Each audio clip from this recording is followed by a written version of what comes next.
This conference will now be recorded. I'll call the meeting of the Cottage Grove Town Board to order at 7 p.m. Tuesday, September 2nd.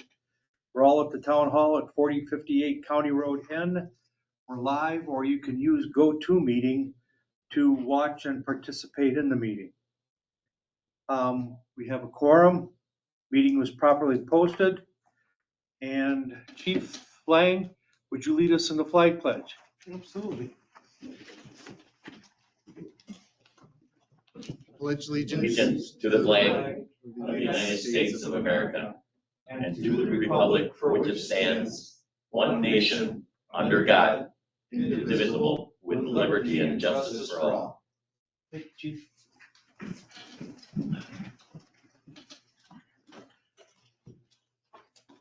Minutes from our previous meeting. I would move approval of the minutes with one correction. Page 2, top paragraph, item D, last line, motion carried 4-0. So 4 of us voting. With that, I move approval. That one update. Second.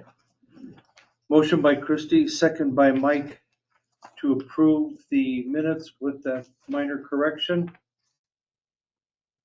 Any discussion? Hearing none, all those in favor say aye. Aye. Opposed, same sign. Motion carried. Finance report and approval of bills.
Hey Kim, what's the, it's the check to the Dane County Treasurer's Office for unclaimed funds? So every year we have to file a report with them in the fall to tell them any checks that have gone uncashed. And so that is from last fall's report. And in the meantime, nobody has still claimed it. So at this point, they take that over and you send them the money and they advertise it. You know, you've seen those ads in the paper where it says you might have money. Oh, that's that big Interesting. Yeah. printing or notice in the state journal. So at this point, we turn it over to the county and you don't have to worry about it anymore. Interesting. Once you do that, you still have to continue to, pay them for that, or is, No, I send the money to the county and it's up to the oh, county. now. the $35 Yeah. is the amount of unclaimed funds? Yeah. Okay. All of that work for that. Yeah. Hmm. Plus the bazillion times we've tried to contact that person over the last 3 years. Yeah. Oh, my gosh. Motion to approve checks issued 38-121 to 38-142 and EFT payments issued at 24,725.28. I'll second. Motion by Mike, second by Troy to approve checks number 38121 through 38142 with the EFT payment of $24,725.28. Is there any discussion? Hearing none, all those in favor say aye. Aye. Opposed, same sign, motion carried. And on your last page, you've got the unaudited cash and investment balance of $2,407,207.07.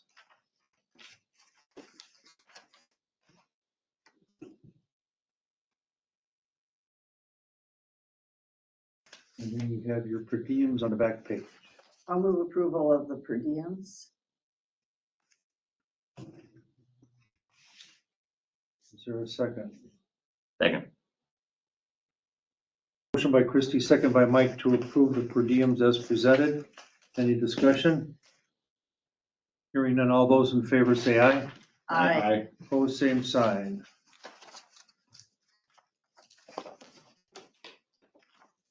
Public concerns, the public's opportunity to speak to the town board about any subject that is not a specific agenda item.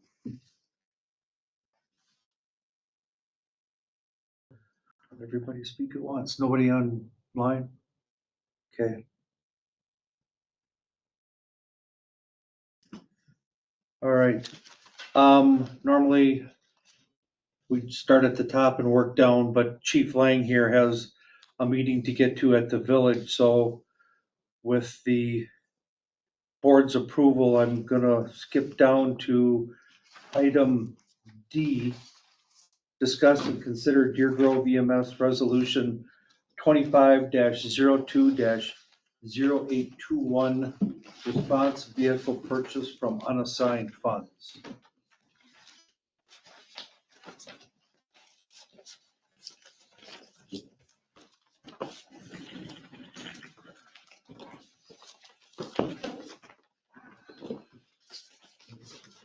So it's home, this chair.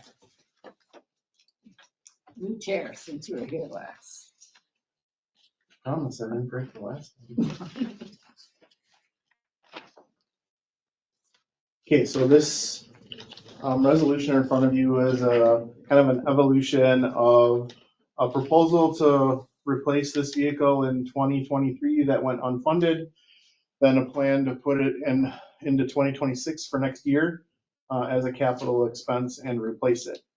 We have a good bit of fund balance and the ability to purchase a vehicle for a known price right now. So our fund balance is pretty significant. The number is in here somewhere, but I can't, like, our available fund balance that we could spend is 89,000 to 211,000. Our fund balance is much more than that. 700,000. Yeah, our policy says that we have to have 20 to 25% of this year's operating budget in the fund balance. And that's where the 89 to 211 comes from.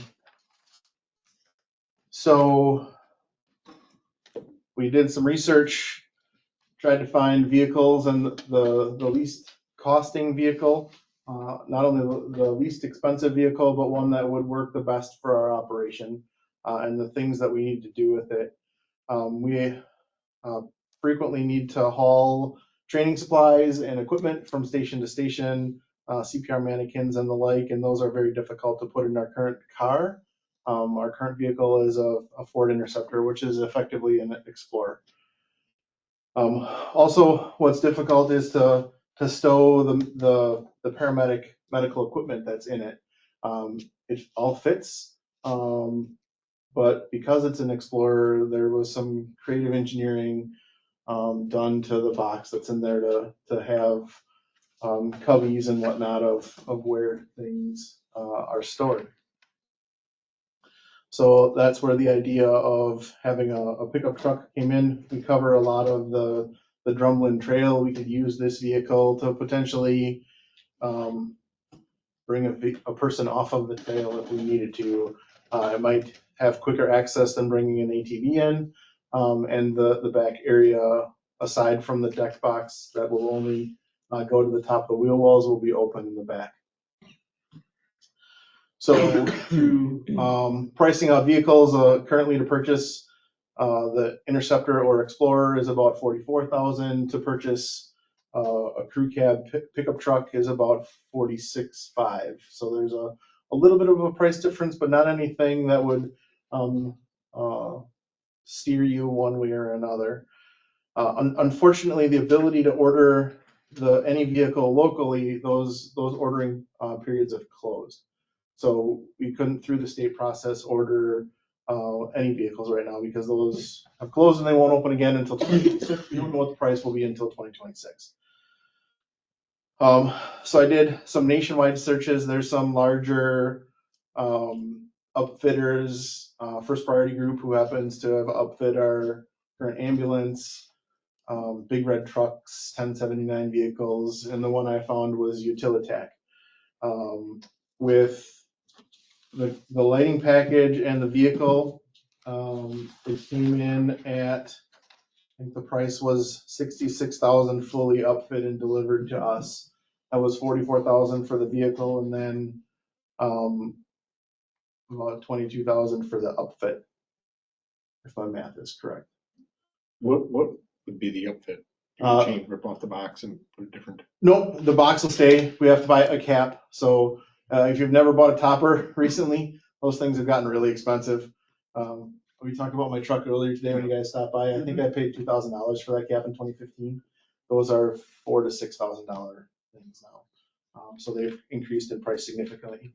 Also, it would be the lighting package, and it's a more of a minimalistic lighting package. It will have a light bar on it, along with some lights to meet the DOT requirements for 360-degree visibility. And we'll also have they'll have to install a siren along with the deck box. And because of operational need, we'll have them install an inverter on it as well. So all of those components cost that roughly $22,000. And I checked locally, that was the lowest cost for upfit, even with local vendors and supplying a vehicle. I had worked with Utilitech in July and again in middle August. And from the first quote for the vehicle in July till the last quote in August, the cost to purchase the vehicle had already gone up $1,700. All of the upfitters tell me there's not only a lot of volatility in the price of the vehicles themselves, but in the components that they install, because they're all shipping from foreign countries that may or may not be subject to tariff at any given time. So the moment a tariff goes into effect, they immediately pass that along. So that's part of where the price increase came from.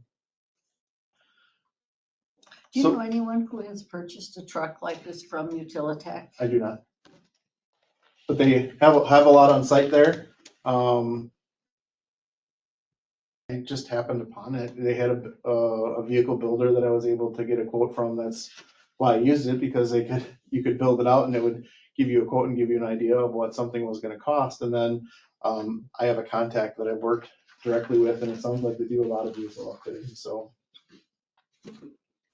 What was the last vehicle, the one you have now, was that purchased brand new or did you use? No, it's purchased new in 2013. Okay. And my understanding of the history, back in 2013, you could buy those things for the low $20,000. So that was what we had the budget for, and what was purchased is what we could afford in the budget, not maybe what was going to be the best for the operation at the time. I guess I'm a little confused. Did I miss something with them having an unassigned fund balance of $700,000? Yeah. Why? Because we Because you budgeted. we budgeted Spend that money. effectively. Yeah. Well, some of it is we spent what we were budgeted, but we were able to find get more revenue. So that's a big part of it, revenue, and then some granting stuff. But this is 2024. This is No, not just from 2024. But That's now, a- yeah, That's now an it's accumulation over the years. September of 25. Mhm. I've never heard this. I didn't know that. Yeah, we've been in with, You had an audit, correct? Every year, Did we see that? Did I blow it or something or what? every year you've blown it, yeah, Yeah, apparently sorry. I did. Yeah. Yeah, we report that we're within Yeah. policy every year, so it's, Oh, I know that. it Yeah. incrementally grows with our budget. We haven't had to ask for any extra dollars to make it so that we're within policy. Between being able to spend within or under budget in some spots and get revenue along with granting and other options, we've been able to grow the fund. What have you balance. used out of that fund? The last thing we used it for was Money for money. Yeah. we used $100,000 to pay for part of the ambulance in 2023. Okay. And going forward for 2028, when we need to buy an ambulance again, that'll be our plan for the next big chunk of change. By the time we need to replace an ambulance, it's gonna be in the area somewhere between $350,000 and $400,000 even for a remount. So the hope would be that we won't have to ask for capital funds to replace an ambulance.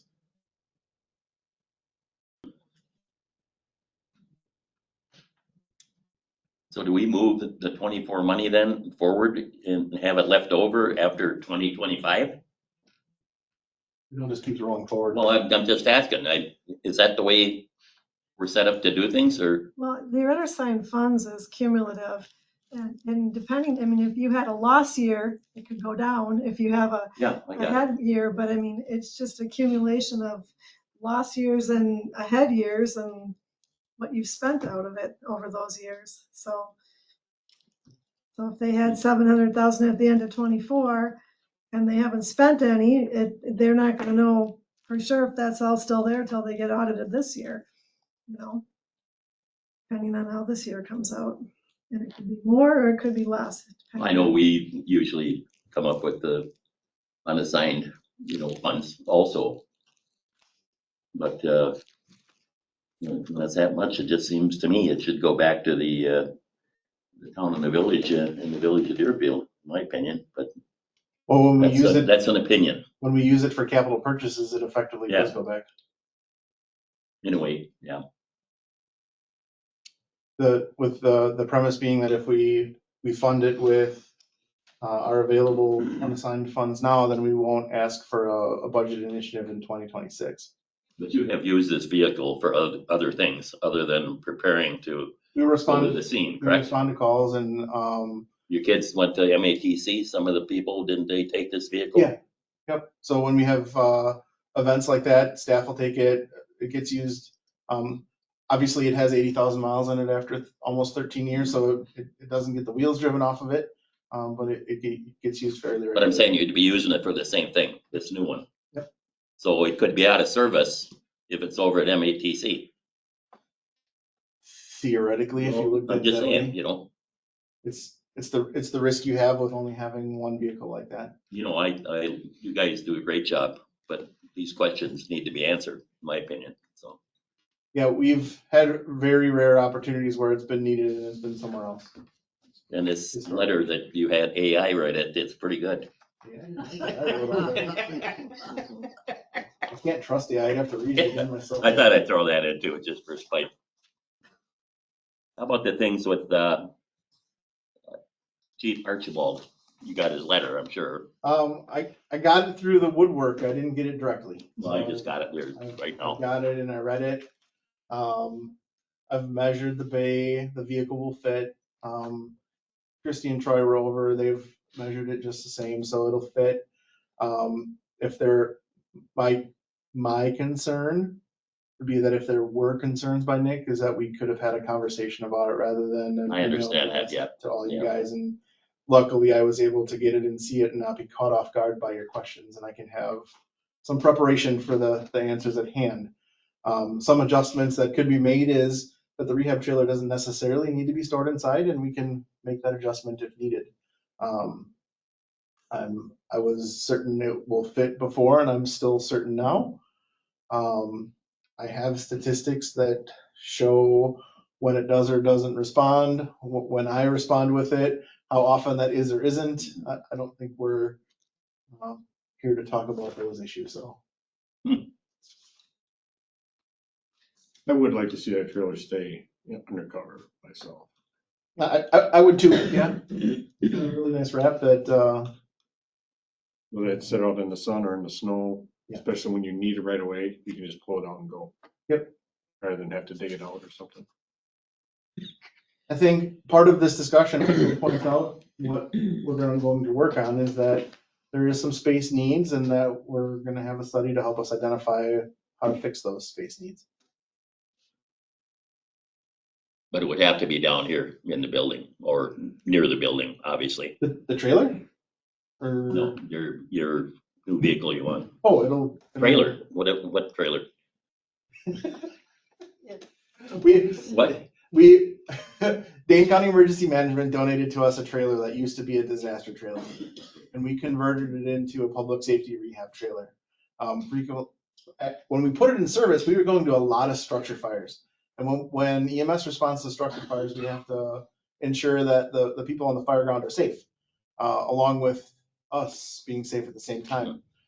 Throughout my career, I've responded to a lot of those public safety rehab events and checked firefighters' blood pressures and their overall health in the middle of a downpour. And that's not pleasant to be standing out in a downpour.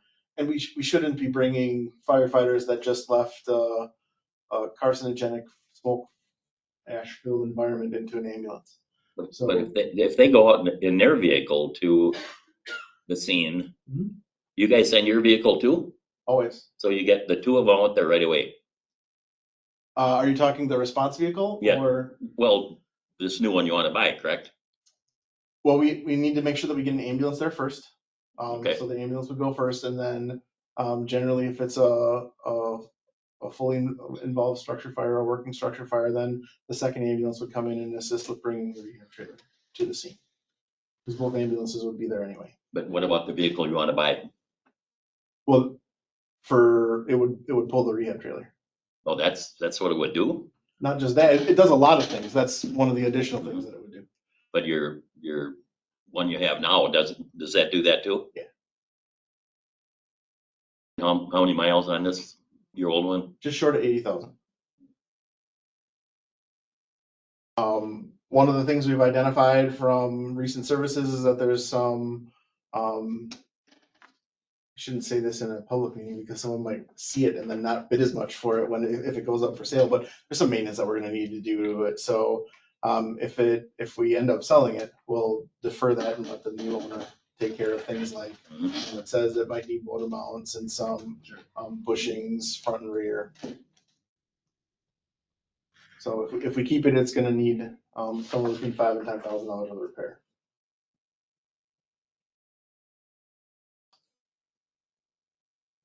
This But- was, Go ahead. this was part of the plan, when we have come forward asking for an ambulance now, or we got 2 ambulances several years ago at the same time. There were complaints that it was a huge ask, and why did we spread things out? And this Yeah. was part of that. Spread Having it out. a new truck replacing the old, Well, it was to be a new response vehicle. okay. And I was expecting it would be like what we have now, but the chief wants a truck. And When you that's say what- response vehicle, the ambulance go first. Right, but this is an additional response. Okay. Like To during the the, people serving, doing the fire. not just fires, Mike, all calls. Mhm. We've used it recently when there's a shift change and an ambulance is out on another call. The crew that comes on duty can take this to first respond prior to another ambulance getting there.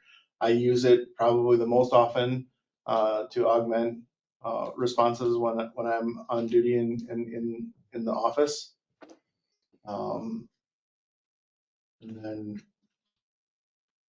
other staff can use it whenever available. If we happen to have extra staff on duty, we can put someone in that and have it as a first response vehicle. So Yeah, I wish you and the other chief would have talked about this, on your own. I don't understand that, I concur. because you guys usually get along pretty I thought so. good.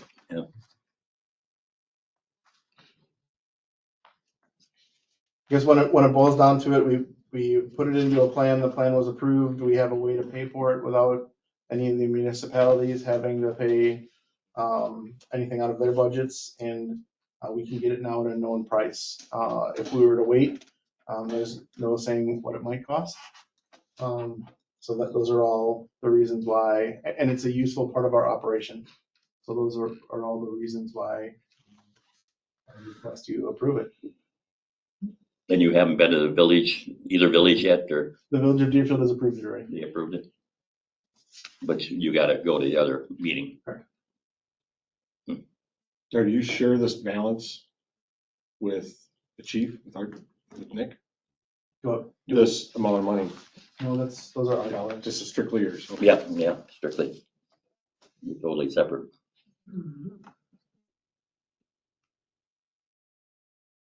I mean, if I shared it with him, maybe he wouldn't have written a letter. Yeah. It did pass Deer Grove EMS Commission at our last meeting. And as I said, this was part of the plan to have more regular expenditures for major purchases. So with that, I would move approval of this purchase using the unassigned funds. We have a motion. I am a little nervous about who we're getting this, so that's why I asked, but Well, if Mike Duplay was here, this would be over.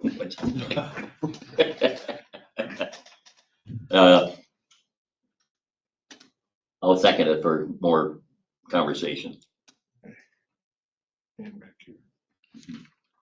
Motion and a second to approve the purchase of the new response vehicle. Discussion.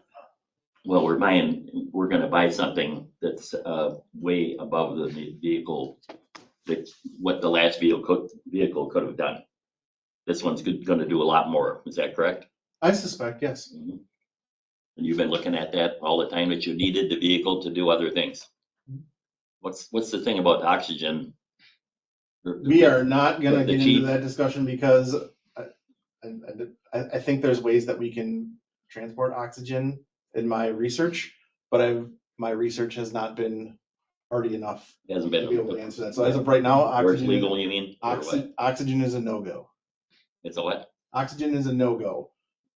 Basically what the data behind it is that Fitrona EMS bought an oxygen concentrator that is in their station, and they are filling their own oxygen tanks. Okay. They're gonna transport them. I don't really know how, nor right now do I really care. But our thought would be that we would own our oxygen tanks. We currently lease the oxygen tanks that are on the ambulance and lease the big oxygen tanks that are in the station. But we would own our own tanks and then have Fitrona refill for us. We've had very bad service from Airgas, and there isn't anyone else in the area that will lease aluminum tanks to us without us having to purchase them.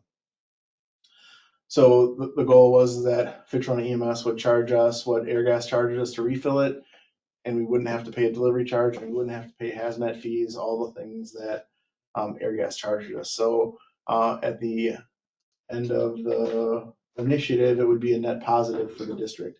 The only thing we would have to do is go to Verona to pick them up. Depending upon how much you have, what classification you are, they might need to be stored vertically. I have more research I have to do with that, so that's the background behind it as of right now, until I get more answers on what we can or can't do. Transporting oxygen isn't one of them. But they're in the ambulance.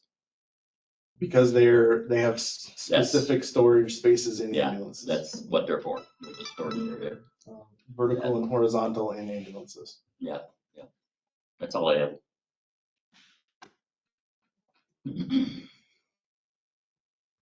Motion and a second on the table. Anything else? And I guess I would add, we talk about unassigned funded, it's only $50,000 because the other $30,000 would come from funding assistance program dollars that is provided to us from the state of Wisconsin. So the only thing that would come out of our fund balance is $50,000, no more than $50,000. Chris, you want to say something? I have a couple questions. I know you haven't passed a 26 EMS budget, but you have a preliminary.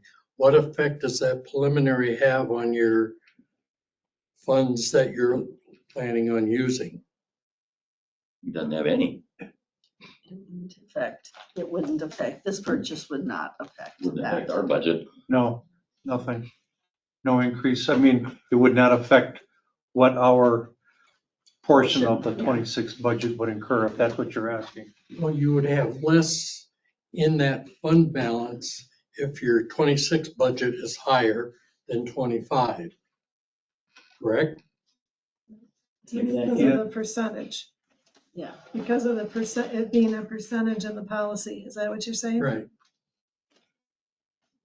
Back, That amount of money would not affect the fund balance to the extent where it would fall below the recommended 20 to 25%. right. okay. Back when we bought that vehicle, we only had one staffed ambulance for the district. That's why we bought it, for an emergency response. We now have 2 full-time staffed ambulances in the district.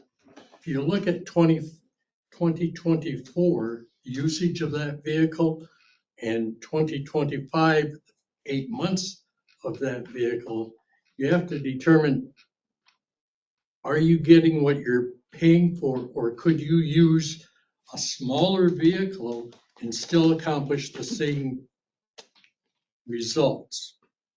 Ford Ranger or something like that instead of an Expedition. If you really need to have that vehicle to respond to a number of calls, shouldn't you be using that money to hire a 8 to 5 paramedic to be in the district manning that 3rd ambulance, so that if one's gone, that ambulance can now respond, either be Deerfield or Cottage Grove? One person. To respond with me, fund balance wouldn't allow us to staff because of policy. So we can't use fund balance to create an ongoing expense, which is why we've suggested to use fund balance for this particular case. For the year so far, from Monday through Friday, 8 AM to 5 PM, there's been 2, 4, 6, 8, 10, 11 calls that we could have used another ambulance for. It looks like that I would have been able to respond with. So the number, while it happens, it's not as often as it was in the past. I think a smaller vehicle, we already have a smaller vehicle, and we're cramped for space, and I don't know that going any smaller helps with the response. It's never used to transport, so all you're carrying is your gear. A lot of gear, yeah. So then why don't you staff a 3rd ambulance? You and another paramedic using that funds. Well, because we can't use fund balance to pay for staff. You can return the money to the municipalities and put it in your budget for 26, and they just give it back to you. Well, the vehicle's 13 years old. They're 13 years old. 13 years ago, we had half the population that we do right now between the town and the village. And to counter Chris's comment, our preliminary budget has a full-time position in it that will be an EMT. It's an office position that would be able to augment with me, so it fits your description of what we need to have. I mean, that's outside of the scope of this conversation, because that's a different day and a different topic. So, But the 3rd ambulance is always kept in Deerfield, correct? again, we're into the weeds of a different conversation, Chris. So if you hired another paramedic, you could have that person in Deerfield. When Cottage Grove ambulance is gone, they could drive it down and pick you up be on call for that next call before that ambulance returns. Sure, What that's, happens if the call's in Deerfield? that's something that's happened in the past. Again, we're here for this, not the operation discussion of staff. I guess I see this vehicle more as a status vehicle rather than something that's actually needed and to perform the task that it does, which is 95% of the time, it's just administrative, running errands. What was the last sentence? You kind of trailed off a little bit.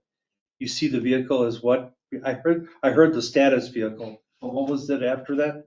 I didn't hear what you said, sorry. You know, it's a status vehicle and all you need is for something to run your administrative errands. You don't need something that big. Like I said, you could probably put it all in a Ford Ranger or something comparable, a lot less money, and still accomplish what your mission is. I don't know that a Ranger is any much less expensive, but I didn't quote it, so I can't state for certain. But you want something that does, I would say, being, twice as big as we are since 13 years ago, that we want something probably a little more rugged, I would think, and something that could go pretty much anywhere. I think the goal, If the ambulances are gone and there's an issue that comes up, it would be probably good to have this a better vehicle than we purchased last time. That was a good vehicle when it was bought. That same size today is not gonna be. Just thought I'd bring it up.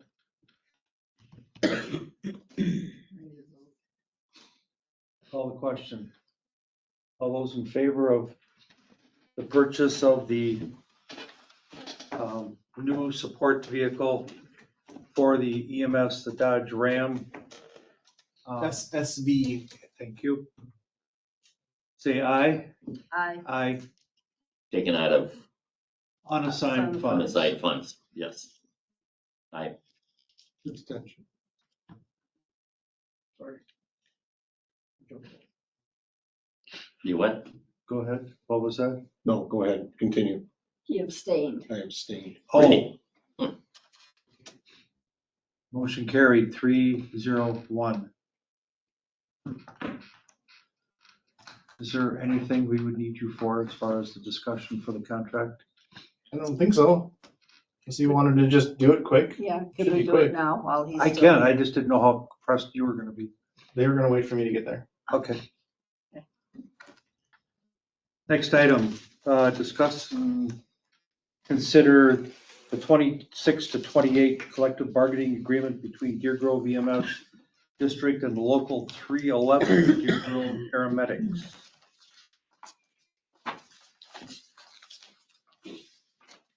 Has everybody had a chance to look at it? Mm-hmm. Just changes in yellow. Correct. Besides the, A couple articles that have changes in yellow, and then 2 new articles. So 2, Article 13 and 14 are new. In the back in the red. Did you get a striking version or no? Should be on the front page. yeah, that's right here. These are the changes. Okay, No. yeah. I probably didn't give you a striking version, and not have been super confusing. I just took out the only things that were added.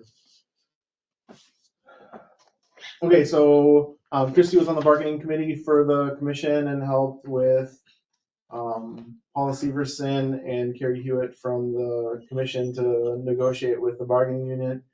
They presented us with their offer that included 2 edits that we had discussed with them prior, and that was to the edit to vacations and the edit to life insurance and income continuation. Both of those edits reflected what actually has to happen right now. What it said before was that that you couldn't see your vacation until your first year anniversary. Well, you can use it at 6 months. So why wouldn't you be able to see your vacation accrual at 6 months? And the other one was about enrolling into the Wisconsin retirement system. It has to be done the first month after 30 days of service. Otherwise, there's huge problems with for the work that the office manager would have to put into the enrollment. So those two were agreed upon kind of in advance. The other edits were all about hours, and it started with military leave because military leave had a cap of 192 hours, and these edits came directly from the attorney. Because the military leave had a cap of 192 hours, that means that any of the other leaves also had to have some form of cap to them, largely because some bargaining unit members from other units that were also in the military had filed some lawsuits of discrimination where if they had a cap on their military leave, but someone didn't have a cap on jury duty leave, the military person was discriminated against. So they forced those changes on some other entities. So our attorney recommended having everything be the same. The edit to 192 hours per calendar year, it just said per year before. And per year can be viewed as two ways, either a calendar year or a rolling year. We thought it would be easier to just be a calendar year than a rolling year. So that's why the per calendar year got added. Jury duty and subpoenaed witness. So not only for jury duty would someone have to be selected, they would have to be on duty to be paid for jury duty. So for those things, when a staff member works once every 4 days, to get to 192 hours, it would have to be a Big trial. very, very long trial. And then for bereavement leave, we still have the policy that says what family members we will pay bereavement leave for. And it's 2 days for your close family and then 1 full day off for your larger family to get to 192 total hours. I don't know that any one person would be able to do that. And if they did, they probably would need the time off. And then we added in Articles 13 and 14, on-call status compensation. This would allow, it's a adjustment for the future, that if we ever decide that we want to do interfacility transfers, we could have someone on call and be available as a paramedic to do those. We are not currently doing those, nor do we have any plan to do those, although we can. The other would be so that we could have an OIC be in an on-call status and not have to pay overtime and have them be on duty for 24 hours to be the OIC. Before this contract provision, that's what we would have needed to do. So if, generally speaking, each shift has an OIC assigned to it, a lieutenant or a deputy chief. And if no one ever took vacation or was ever sick, then in a perfect world, we would never need this. But what happens is not only do people take vacation, people get sick and people trade. So that leaves gaps where we have a day that doesn't have an OIC.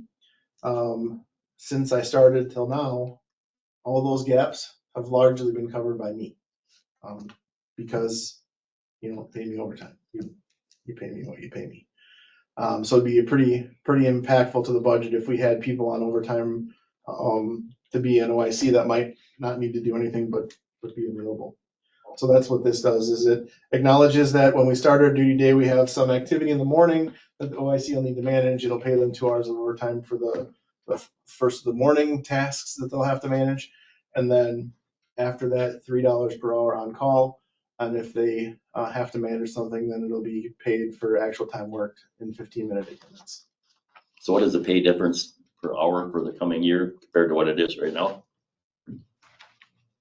For the new contract? Yeah, I didn't see it. I saw it on the Yeah, page. it's the very back page. Back page? Well, it's either page 2 of the front document or the very back page of the contract. It's page 2 of this cover sheet. Yeah. My question, what was it? Percentage, or, So we based it off of comparables, and to get us to the median of the comparables. No, I see it, yeah. So the first year raise, because we were very, very far behind after a 4-year contract, was a 10% raise. And then 4 and 4. With only having a 3-year contract, I hope that it keeps us in line with everyone else and we don't need to have big adjustments again. Christie, you guys already looked at this and approved it? And the bargaining committee was unanimous in approving. Sure they were, yeah, right. Just kidding. And the commission was unanimous in approving it. So we have good paramedics. We have Darn good right we do. service. And that was one of the goals of the big first year, would be that in this last hiring session, we had 12 qualified candidates for 5 positions, and we needed to get to the 8th candidate to hire the 5 positions. So was largely because of pay scale and people making more money elsewhere. When you look at that pay scale in annual salary, we are still behind. But there can't be any expectation that when someone works an average of 42 hours a week, that our pay scale would be the same annually as someone that works 48 or 56.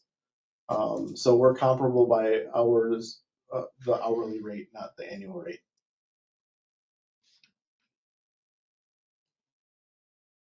Motion to approve. Second, Motion by, excuse me, Mike, second by Christie, to approve the 2026 through 2028 collective bargaining agreement between Deer Grove EMS and the local 311 paramedics. Any other discussion? Hearing none, all those in favor say aye. aye. Opposed, same sign. Motion carried. Thank you, Chief. And I have papers for you to sign. I didn't bring them with. I'll catch up with you tomorrow. Yeah. Thank you for bringing me to the front. Thank you all for letting me go. Mhm. All right, let's go back to the top. Plan Commission's recommendation. First one, Kyle Harrods, petitioner and property owner, 2001 Rathert Road. Is it actually Rathert or Rathert Road? Rathert. It is Rathert. It is Rathert? I grew up with the Rathert family. Yes. Oh, Okay, I've been mispronouncing it. all right. I learned something new out of my 40 years here in the township. Kyle Harrods, 2001 Rathert Road, seeking a conditional use permit for an accessory building over 12 feet in average height. Is he here? He's online. Is he online? Okay. What you gonna put in that building?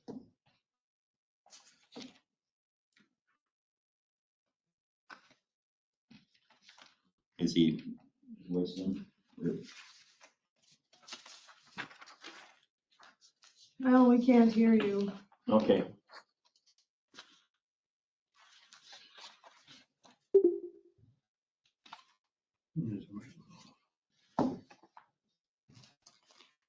It's going to be a detached garage adjacent to the house. And is he live? You hear me now? Yeah. Yep, Yeah. good. Okay, sorry, I had to take you off of my headset. What am I gonna put in the building? It's just personal storage. It's not for any commercial use or anything like that. Just trying to remodel my basement, and so this would give me some extra storage, above a garage where their loft would be. So that's really where that additional height comes into place, is really for the loft for some additional storage.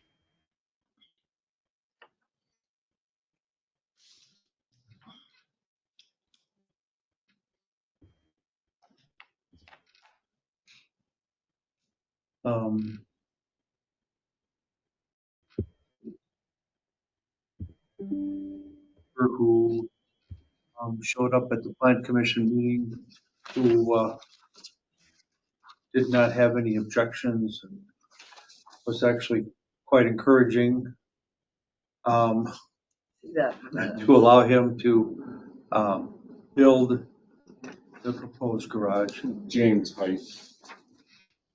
At a higher. higher.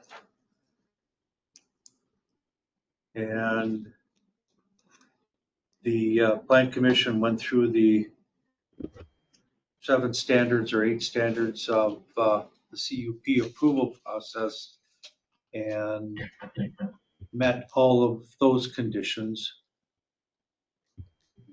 I'd move approval. We have to go through with them. Do we have to physically approve each one? I would. Okay. All right. Number 1, the establishment and maintenance or operation of the conditional use will not be detrimental or to endanger the public health, safety, comfort, or general welfare. And It will not. it will not, so It's met. They approve. correct.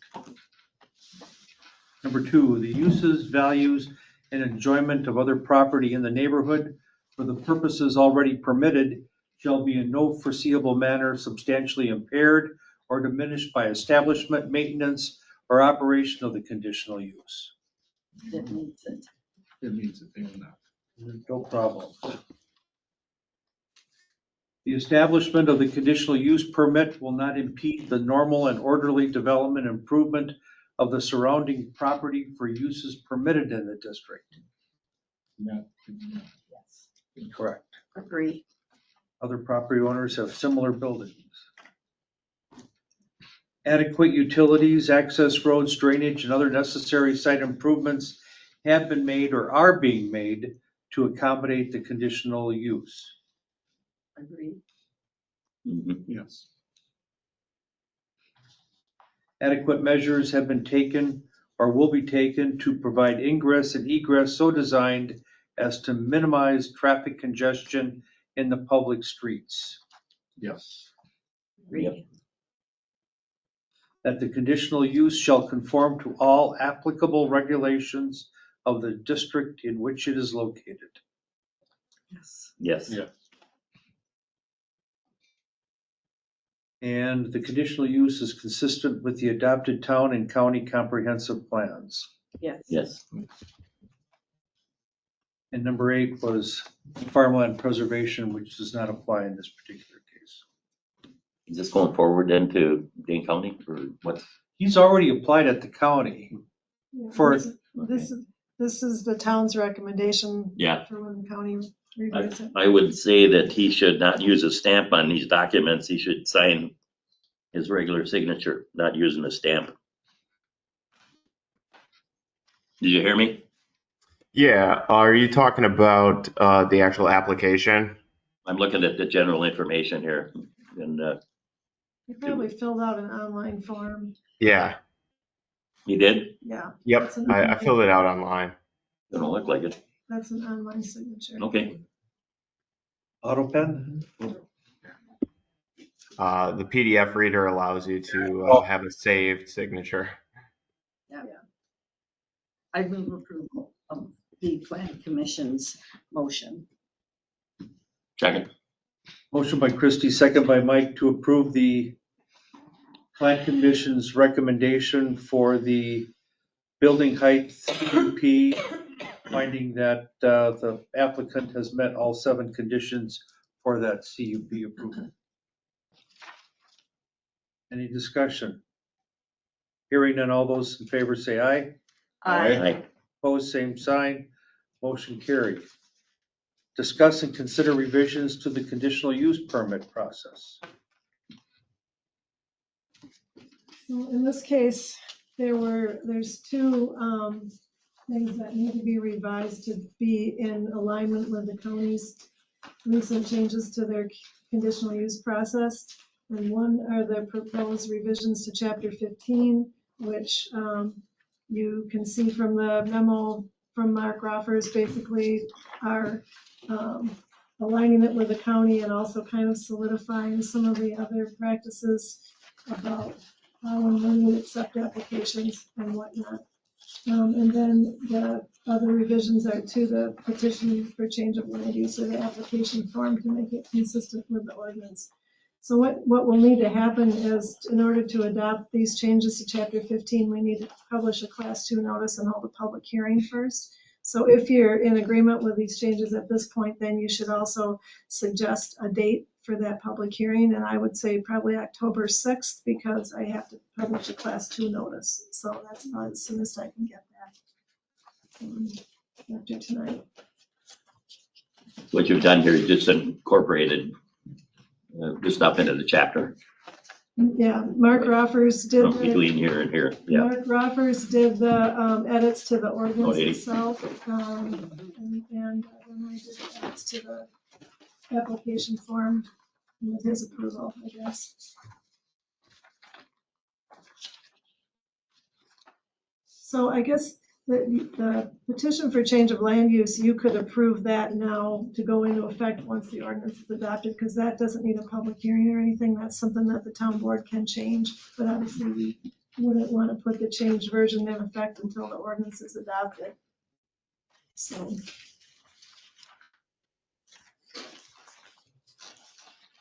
So what do you want then? You don't need anything for that though. So I would think you would want to have a motion to, if you like the edits to chapter 15, to recommend, those approvals be scheduled for public hearing on October 6th. And then you could approve the changes to the petition of change of land use to be effective after the ordinance adoption is complete. I think I make that motion. I'll second. Motion by Mike, second by Christie. Is there any discussion? Hearing none, all those in favor say aye. Aye. Opposed, same sign, motion carried.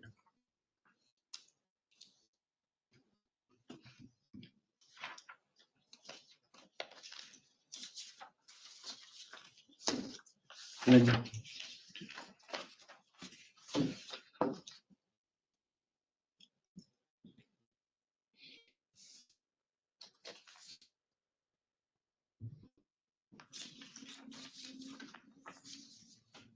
you said that would go on for, October 6th.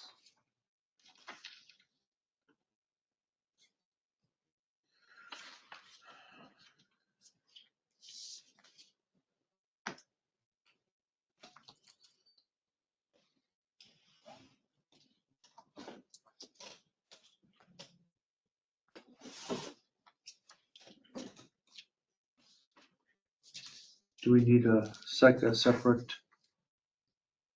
just to have it on October 6th? That was part of the That motion. was part of what I said. No, I said that. Yeah, what he said. I yeah. seconded it. Public hearing.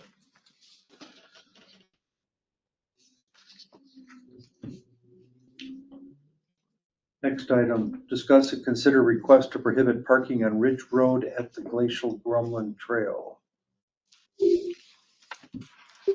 So is this a problem or, I mean, is it, Where did this come from? It's a huge problem, is it? very huge. I mean, we're talking a matter of life and death. I don't know if you're familiar with Yeah, Ridge yeah. Road? Yeah. But that dips down in that bike path. The bikers, the joggers, they never stop. And you've got vehicles that are constantly parked right up to the gravel, blocking the view. So me as a driver cannot see them coming down or going across because they don't stop. Are you, Cheryl? Oh, that's Yeah. all I wanted to see. So people go halfway and then they start They there? don't, they're supposed to stop at the stop sign. No, but I'm saying the people that are parked there start on the trail or something at that, instead of going to the trailhead. Yeah. don't think I mean, that's- there's been multiple times where I've had to slam my brakes on because they don't stop. The runners don't. Oh, yeah. Or bikers don't. Yeah. stop. Bikers, joggers, and we're talking Snowmobiles. families that even have little kids on bikes. Yeah, Deerfield shut them down in that township for the same reason. They're parking and creating nuisance, I think. All those approaches on in town of Deerfield are shut down. You can't park there. next to the No trail. parking. Yeah. You have no parking. Oak Park, Dvorak, all have signs. You can't park there to enter the trail. What do you think, Dan? You do that pretty easy, right? I mean, it's not like a complicated Make it easier for me to move. Unless people start parking farther up the road or something, you know, Which you're probably gonna. which I would presume they will, yeah. It's posted no parking, then we can have somebody come out there and ticket. Yeah, but I'm saying, But you're saying further down the yeah, road. further, another That's not gonna help our 50 feet or situation. something. Oh, You know? You see coming, that's a semi going down through there. If they park just further up the road, it's not gonna help the situation. You're right. They've got a beautiful parking lot supplied by the DNR right here, and they got a beautiful one in Deerfield. Yeah, You're I right, agree. and that's for the trail. I don't know why we should be inconvenienced because they want to stop, they're out for exercise, get some exercise. But it is true, when you come down, if you go to that farm, I've got the farm there, the hop farm there. If you go out there any one night, I was here last night in my garden, 3 different people went through honking their horns. I always think they're honking a wave to me, but they've all had a bad experience coming down through that trail. I wish that picture was taken from the other way, because the other way is even worse. When you come from, say, Hubred's there, you can't see, and the other side's even worse to come down through there. You don't have to, because I'll tell you, it's one of the worst places to be when you're heading north. The other problem I've got that's really bad is when they park down there, it forces the snowmobiles to have to stick their nose out. Bikes and walkers are one thing, but when they park there in the wintertime, then it forces the snowmobiles into traffic just to see if they could, they can't see with the cars Your there. reaction time once you're at the top of the hill to the bottom is minimal. And And you could, somebody might say go slow. I could be driving that semi 5 miles an hour. They drive right in the side of it. They just don't stop. I watched one time, 2 older ladies came out. They hit the Cottage Grove cops in front of me. They hit the brakes and tipped right into the road. They weren't even going to stop till they saw it was a cop. Then they went to stop. She hit the thing, and I was going to say to him, why didn't you write her a ticket? But they just do not stop, and if they can't see, I don't know. It's like I say, go out there one time and just listen to everybody honking the horns. It's nonstop. I wonder how far you'd have to make the stop, the no parking signs up the road. quite a ways. I would think so. Well, yeah, I don't want them at my farm either. I don't want them parking up in my yard either. Why not? I got enough problems with. Give them some hops. Well, I just be left alone, but it's not gonna help going the other way either, so I don't know, I just don't understand. The other part you should be dealing with too is off roads the same way. You got that curve where the fire department has their fill tank there. They're parking, if we stop them there, they're just gonna move to off and park there. And that's just as Yeah. bad, because now you got that big curve, you got the fire department fill pipe there. You don't have as many people parked there though. Well, not now, because they're all on Ridge Road. Well, but I suppose that's like half the trip or something, I suppose. That's why they park there if they're going to Deerfield or the Cottage Grove, whatever, so they're parking like halfway, so they. Well, it's don't got, have to ever go since in. Deerfield shut theirs down, they've just been moving this way. They just keep Yeah. coming to these next intersections. I mean, you're talking 15, 20 feet of gravel already from the road that gets pushed over there. Is that the reason why, I'm sorry, go ahead, Christie. I'm not following what you're saying. I'm sorry. That gets gravel. Where gets pushed where over it dips where? down, yeah, it's just not, this wide of a path of gravel. It's actually pushed way off to the side of the road now. And I think that's why people are parking there. Oh, hey, it's gravel. But even during the winter when they park there, the vehicles are See getting how stuck. wide? I mean, Yeah, our tip shoulders are typically, 3 feet? Yeah, it's been like that since These are- I started working here. That's 13 years ago.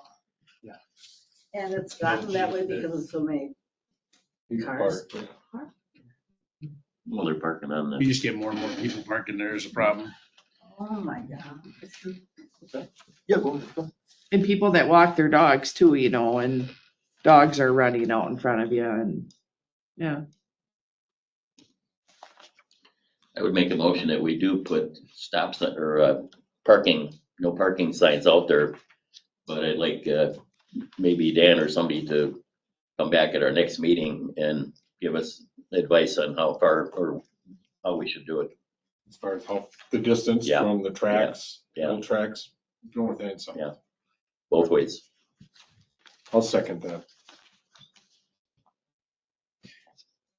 There's a motion and a second to have the highway superintendent, strike that, to have no parking signs placed on Ridge Road with the highway superintendent to determine how far out from the actual trail path they'd go and report back to us at our next board meeting. Got it. Thank you for these pictures. I have a question too. What's the next step though, like to get the people that are on the bike path to be stopping or something, or You can't do anything can about we it. put a culvert, or a tunnel or a bridge or something over that, I mean, no, because I mean, when you come with the pumper trucks or the semis and that stuff, you're gonna kill somebody, and who's That's- gonna be at fault? Has Not anybody been not the killed? ones that, yeah. Has anybody been killed? No, not Nobody yet. has No, but we been can't say killed. on every road, we could say the same thing. But I know that there We should change wasn't, it because somebody could get killed. What you need to do is put a camera on that crossing for a week. And just monitor that camera. People don't have to go around out there and give tickets, but monitor that camera for a week. And then at the end of the week, count how many people come through without stopping. I think, what she was alluding to is she doesn't want it on her conscience to smoke somebody there. that Could be, Didn't want yeah. to stop. well, I I know wouldn't that either. there has Yeah. been an No, because accident on they're Uphoff Yeah. on the bike trail because the guy that it actually happened to used to work for my husband. And he was on his bike and he went to stop, but all the idiots behind him decided to keep going and someone had got hit by a car. And I'm sure that was probably 20 years ago, maybe 15. Wow, one time in 20 years is not too bad. No, but As long as it isn't your in-laws. yeah. Or if you're dead. Or your family kids. Crossing after him. Yes. Well, it can be improved for sure. I mean, there's gotta be, I don't know if there's 2 or 3 more signs down the path before it hits the road or whatever. Or a bigger stop sign. I Yeah. did take a call tonight I'm from somebody. thinking that, a bigger stop sign, and like, Yeah, because it's only like this big. there's a stop ahead sign. The other thing Dan has done is put those red strips on our poles, which I think is very helpful. Yeah, you'd have to go to DNR. Anything on the trail is all DNR related. Yeah, well, I talked to the one guy there. He can sit there and. Well, you have to call the, call the representative of this area. Don't talk to the worker that's out there because they're just getting orders to do. That's all they're doing. They did sit out there last fall and I talked to them. Yeah, so you'd And have to call they the said, right how much office. you One catch? guy, right? It was 2 guys, 2 wardens sat out there and I stopped by later and like 2 hours later, said, how much you get? And he goes, we haven't had a bike go through here. I'm like, that's the first time ever. Nobody stopped. I'm sorry if there's any bike riders in the room, but if you travel and you monitor bikes anywhere, stop signs don't Yeah, apply to them. They're No. yield signs in their Yeah. opinion, because they want to save that effort of having to stop and restart.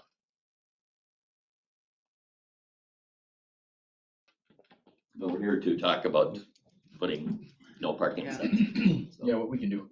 So we could look at the whole area out there a little bit better, probably. Question for Dan, is that how much of it's gonna be a problem to mow between the signs? Yeah, we'll place them so we can. Okay, good choice. Then, so they're visible too when they come up to that area. Okay. I had no idea this was that kind of a problem. Huge. Huge. It's getting worse. Like I say, it's got a lot worse since they shut down Deerfield.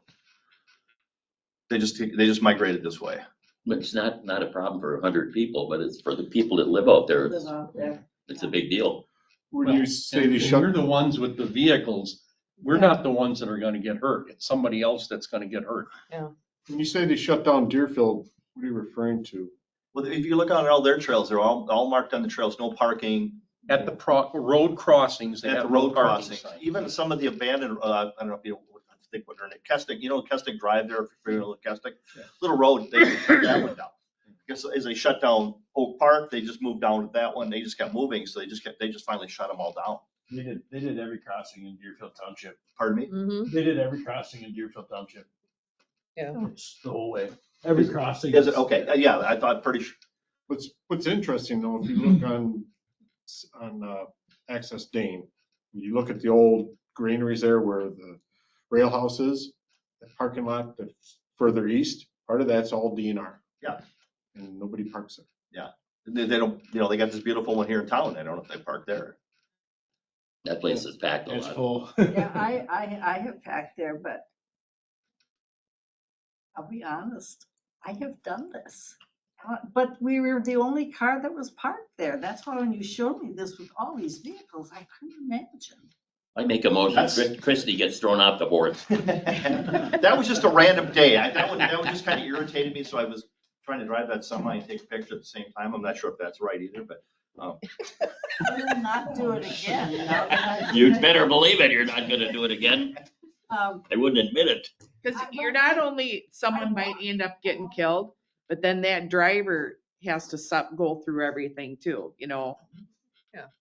I walk a lot, all over, and I have parked here and walked the Drumlin Trail and walked beyond and stopped and looked. And I thought, you know, I'd like to go beyond, and so that's when I did it, but I will not do that. Sure, you always say that. Well, I don't walk maybe or in. Oh, we got a Yeah, motion in the. we know that somebody's gonna be crossing in front of us. I can drive downtown Cottage Grove, and how many people drive 25? Yeah. Doing 25, you're getting past. People that aren't familiar with that road out in the country aren't gonna necessarily slow down for a 35-mile-an-hour sign. And that parking area is worn down to gravel, so that's inviting, and people think, oh, that's the parking lot. And it's not. The DNR did stop and they asked me why I was mowing it. I said, I'm not mowing, I'm not mowing it, but they wanted me to stop mowing it because it was inviting people to park there. So I'm the last guy inviting people to park here. We mow all of our right of ways, so it gets mowed. This has been very educational for me. And I'm wondering what you think about asking Kim to put these pictures on the website. You know, the reason why we're doing this action. What do you think of that idea? I think once we get everything finalized, I think it would be a good thing. Well, it'd be a good idea just to let people that have been parking there to know they're not gonna be able to anymore. Right. Or even in the local paper, you know? Well, we don't know where these people are from. They could be from Illinois for all we know, We get so many people out here that don't live in, the township or the village that are out here in the park on Clark Street. It's 50% from somewhere else. Yeah. Bill it as a safety improvement, not as a stop parking. We want you to be safe. Yeah. It is a safety issue. And seeing this now, I mean. If you come backwards on it, it's even worse the other way. I just wasn't driving that day, but when you come from the other way, it's even a steeper, I think. Don't you agree? When you come from your place. Yep, it's worse coming from the south. Yeah. You can't see the cars on, even, we came through there the other day and there was 4 cars parked there. Can't see we're in a big truck. And you can't see the cars until you're peaking the hill. Bicycle rider rode straight through. There was a man and a woman. Man went through. We're slamming on the brakes and so is the lady that's following. And we're going, here we go. It's good to see you come as a group because, it's a little different if one person shows up and has an opinion. Well, you don't see the other people. I mean, it's hard to think that everybody's got the same problem. Like I say, you go sit out there one night, you'll hear a horn honking the whole time. Don't honk your And horn. we're gonna charge a ticket after They're you honking put a the horn. signs in. They're honking a horn just to warn, you know what I mean? Because like I say, I always think they're honking. I was waving, I was like, I'm just honking at somebody. Well, you're a popular guy. Such a friendly guy. As a driver, is there something that can better warn that there's a bike path here? I mean, We've there's got places, there's a recreational baby trail. sign. It's Slows marked the there. traffic down to And it's 35. brown. I mean, Bright yellow. is it yellow? Yeah. Let's see, there you go. I didn't. You No, know, there's And a signage- brand new. There's signage out there that says recreational trail ahead. Did all of you sign in? I know fly some over of that hill all the time. Top of the hill. There. I know, but It's before you head Oh, down. those two and. Yeah. It's the proper footage away from the trail. I'm not complaining that the sign is a proper, it just I'm doesn't just, seem like I'm it just saying stands motorists don't look out. at signs at all. You know, Jim. We can put a million of them Jim, out there. you they know, won't. Jim, Oh, no, I've never seen them in there's such thing person. as flashing lights on these signs. Really big problem. I have a guy. Hey, did we vote? Did we vote already? No. No. Any other discussion? All those in favor say aye. Aye. Opposed, same sign. Motion carried. I'll be back on the agenda for The next meeting in 2 weeks, or correction, the Monday, third Monday. And we'll have information from Dan then, and we'll have our final tally, if you will, of. Thank you. Thank you. Thank you. Yeah, thanks. Next item, discuss and consider village request for a shared sidewalk and road connections between the town and I'm following you. Westlawn area of the village.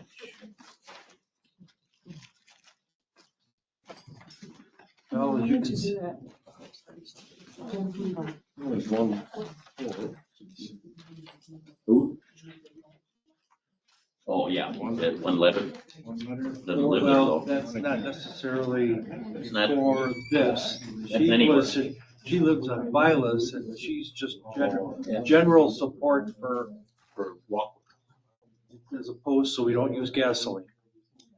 Well, Well, it is this issue, though. She notes it's item 2C, and that's the one we're on. but what was that? She wants to attend the meeting tonight, but may not be able to. And she wanted to send a comment related to agenda item 2C, discuss, consider. This is the issue. She could be right there on the screen right now. She said she had some other stuff, though. Well, we went through this a couple times, I think, actually. And if I lived on a cul-de-sac, where I moved out here to be on a cul-de-sac, Those are not, Mike, those are not cul-de-sacs. well, whatever they are, They're roads that they're were- dead ends. They're dead ends We've got to that turn were around there. always intended to go through. Where do you get that it was always intended to go through? Those were always. The village intended it to go through, not us. They were intended to go through to a new town area someday. Those were designed with that in mind. Yeah, I got that, that's what I'm saying. But, They're not cul-de-sacs. yeah, but the town is not causing this, the problem right now, to put it through, not us. We don't want it. Kids are going through there already. Oh, tough. Jeez. Haven't you taken a shortcut in your life? I hope you have. Lots of kids are going through there already, so. So what do you think should be done? We should put a road through there? It's not up to me, I'm just saying. Well, I'm just asking you. They're not asking for a road yet. They're asking for a path for kids that are going from basically the village and the town to the schools, back and forth, and they're already doing it. So they're just asking for a better path, I think, at this point. I want to let you know that I requested shared sidewalks and roads in the West Lawn area. So how do you say that they're just looking for a bike path? It's not what it says. Looking for a path at this point. Looking for a They want to connect. That's how I read this. They're looking for a walking/biking path from the town to get to Glacial Drumlin School, to get to Granite Ridge School, to visit friends. Just remember, our ditches are for water running, Right. not for walkways So where am I supposed to walk? in the middle of the road. I do as often as I can. Almost got hit tonight, as a matter of fact, because my neighbor was mowing her lawn and I couldn't hear it coming up. Yeah, that's what I'm saying. So where we meet them, where the village sidewalks is way out, like if you would match up their side with our side, it wouldn't, it wouldn't match up. You'd be in the middle of the ditch. Because the kids are walking up the edge of the road, right? And then they just kind of skirt around the trees that are there. They have a nice path wore through everywhere there. So, I mean, we've trimmed up the trees and kept it open for them, so then they're not fighting through branches at least, because I understand, I have kids. They want the shortest way possible. We try to keep it as clean and clear as possible. I was trying to find out from the village president. They say they have $110,000 of village money set aside for this, and I was trying to find out what the scope of that project is. Like, what would they spend that to do then? And I couldn't get an answer. Well, originally it was the one road that was partially ours. They wanted us to widen the road. And That was- remember that? That was Mr. Homburg. Chris, you could probably remember this when Mr. Homburg came through and wanted the township to take and widen its own roads in Into- order to allow the free flow of traffic from the village side to the town side. Yeah. And when we asked Mr. Hamburg to pay for those road improvements himself, he told us not so nice. And the things. village wouldn't either, so. No. And this was even before West Lawn Yeah, was actually anything. correct. And why I am vehemently opposed to any roadways at this particular point in time connecting the town and village. I would be open, this is personal here, to look at more of a formalized pathway going through the tree line from the edge of our road to the road and on the village side, and let the kids then migrate over to the sidewalks. I'll bring up another question then. What do you want us to do with the snow for 6 months? We push all the snow straight ahead. If you put a pathway at the edge of the roadway, Can't take the loader and, Where? You gotta. no, you could put the snow from whatever the width of the little roller bucket is, and stick it over Off to the side. it's 8 feet wide, a little loader. How big's the big loader? 8.5, 9. Okay. They're not 3 feet wide. No, I'm not saying 3 feet wide. And the road there is 22 feet in width, right? And we have 20 feet of plow on our trucks, so it's 12 and 10. But we have to make 2 passes up the road. And at the end, there's only one place to put snow. It's at the very end, so it's not in people's way. And you're not picking up, snow with your plows. No, we don't go back out there with the end loaders. You have to go out with an end loader and move the stuff out of the way. What does the village have for equipment? I don't know. They have trucks and end loaders too, just like we do. Do they got a Bobcat skid loader? Yeah, but what's that gonna do? I could make the path at the, That's 7 feet wide. How wide's the path that you have now? 2-3 feet. Oh, Yeah, just for one kid to walk through. Because it's just grass. It's just an opening between 2 trees. And we'd have to cut down we'd have to open that up to get a pathway through there. And what are we talking about? Are we talking about 100 kids a day or 5 kids? I don't know. Well, that's And my you gotta point. remember the water coming off the curb from the other side of the road, the village's side that runs through, it's gotta go through that swale that we have built. So the water runs. Now you put a path in there, what are you doing to that water? Need to figure out how to deal with it. I will tell you, my 6-year-old granddaughter is going to be biking to her school in Madison. And I wish the children here in our areas could bike. They do. They can. They do. So the safest way to get there, my personal opinion, is Sandpiper to Killian, and you drive up on the sidewalk, and they walk on the sidewalk and cross at a crosswalk. It's the safest way. The kids that are using these are village kids. I have walked it. I plowed that area for how many years?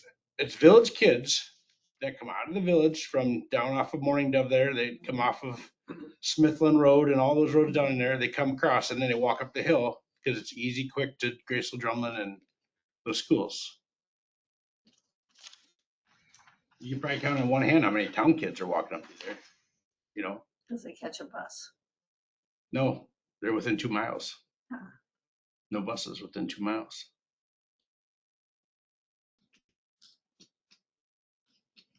We went through the same exact things some years ago. The exact same. Well, as the thing. village grows over there, it's just that's why they're asking for it more and more. what's that? That's why the village is asking for it, because residents are complaining to them about getting through to the school.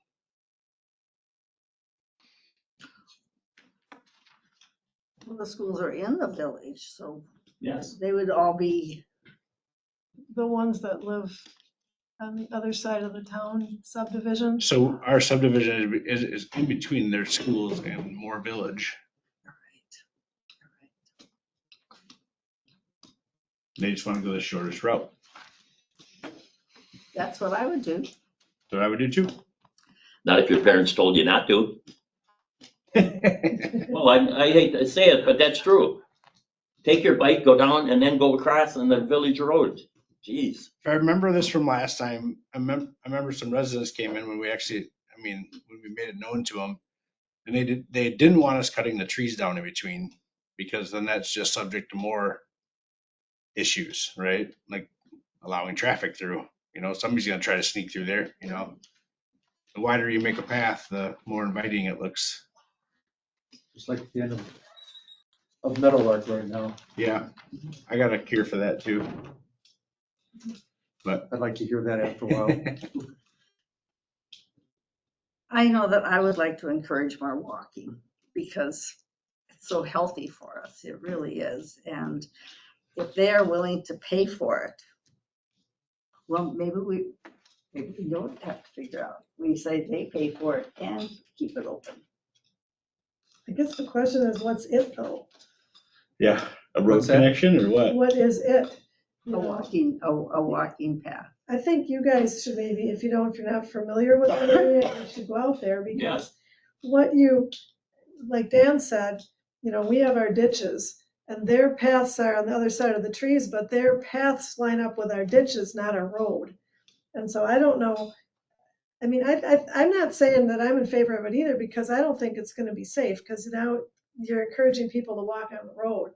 But what is the safe solution? That's the question. And if there isn't a safe solution, then it's a no. But if there is some safe solution that we could figure out, that would be different. It shouldn't just be a no because we don't want it or the people that live there don't want it. It should be a no because it's not a good idea. Well, it'd be a lot of re-engineering from what I'm hearing. And, Yeah. it's not any simple thing. So where did this thing come up with the proposed project, $110,000? Well, and I asked them for the scope of that project, and all I got back was a satellite map with 2 yellow arrows or red arrows or whatever pointing at the 2 intersections that are involved. So. Well, are they saying they approved this money years No, ago? they got it in their capital plan. Oh, Jesus. But I don't know what that 110, I was trying to find out what they thought they might do with that 110,000 and I didn't. $110,000 would connect roads. I didn't get That's a lot of money. an answer to that. It's a lot of money, especially when the village already has their road built to the edge of the township. Yeah. Ours is not. We have like 20, 25 feet there that we left. We didn't go right to the edge, so. Should we table it and ask our deputies for one thing? Well, they're talking about it tonight too, so there's another reason to find out what they might have come up with. Maybe you would get some more information about what they're really thinking. The villages? It's on their agenda. I will tonight, send too. an email to the village president and ask for more information. I had 2 people call me on this today from the village. And they don't know what the hell's going on either, so. And a motion to table. Board members? 1. Motion to table for more information. Well, should we put a camera and check and see how many kids are using it? No. Well, I mean, this is crazy. We always look at it like there's 100 everything, like the amount of cars out there, whatever. It's always how many. Oh, everybody goes through 100 miles an hour. Well, it's not everybody that does it, and maybe there's only 3-4 kids that use the path. I don't know. I have no clue. I think it's more than that, just by virtue of how worn down it is and stuff. Not only for school, but just all summer. Back to fall, summer. Go sit there some morning before school. Somebody go sit there. Or after school. Good point. Because we don't have a camera, so. Okay. I think it's more than you think.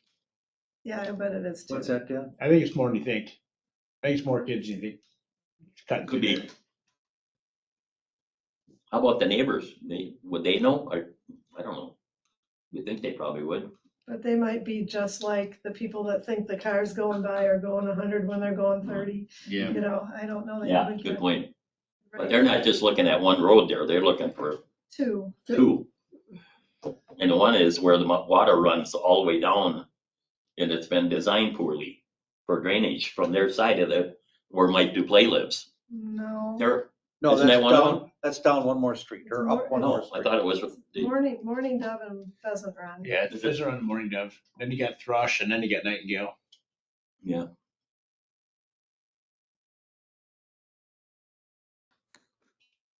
School started already. Yep, today. Today.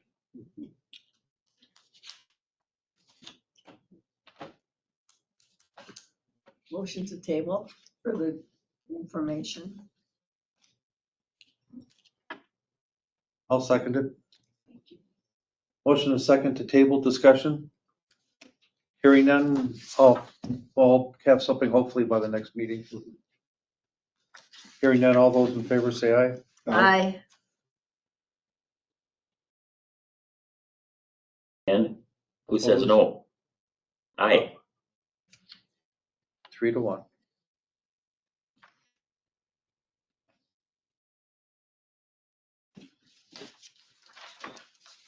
Next item, discuss and consider proposal for the short-term loan to finance 2025 road improvement project.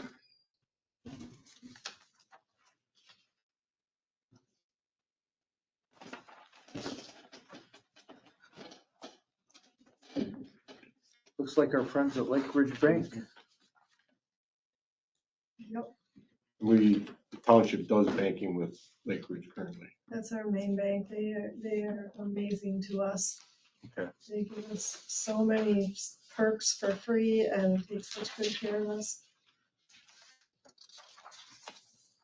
And their interest rate is lowest and there's no additional fees.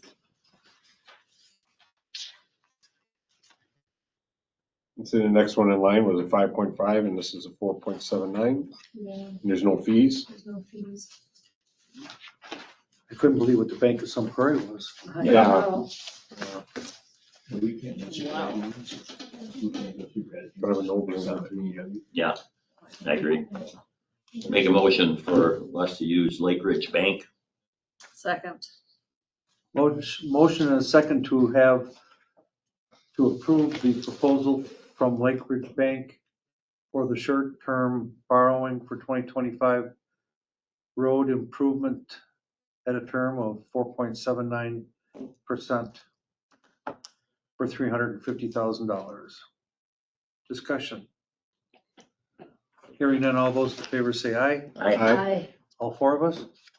Yeah, this time. Sorry. Motion carried. Discuss and consider the 5-year proposal from Associated Appraisal Consultants for services for 2026 through 2030. So their proposal was for 3 years. When we sent the actual contract, it was for 5. And I pointed that out and he said, well, why wouldn't you want to lock in a lower price for 5 years? So I said, I guess I'll take that to the board. Yeah, Sounds good to me. I think they've done a We good know job. We found out there's really nobody else. Exactly, yeah. So, Motion to approve the 5-year contract, 2026 to 2030 with Associated Appraisal Consultants. Second. Motion and a second to approve the 5-year contract with Associated Appraisal Consultants. Any discussion? Hearing none, all those in favor say aye. Aye. Aye. Opposed, same sign, motion carried.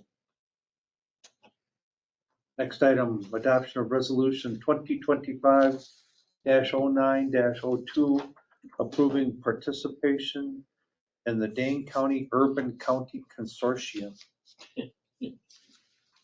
Duck. so we did approve this previously. We Yeah. were already in this and it sounds like they asked me for a copy of our last agreement and I sent it to them and then I asked, and then it said something about, so they can recommend changes to it. So I asked them if they had any recommended changes, and they said, well, they can't find the other copies. And I'm like, well, I sent it to you, so I don't really know what's going on there, but. So other than what I can read here, what is this? Going every place to build some kind of housing, low-income housing, basically. No, the new buzz term, I believe, is affordable. Yeah. Affordable, workforce housing. They don't want to put everybody in Madison. They want to move it out to the suburbs. So this allows people to make proposals for workforce housing within the township and get Not in the subsidized? township, in the village, sure. We're just part of the, HUD requires that they maintain up-to-date copies of the cooperation agreements with all the Dane County members.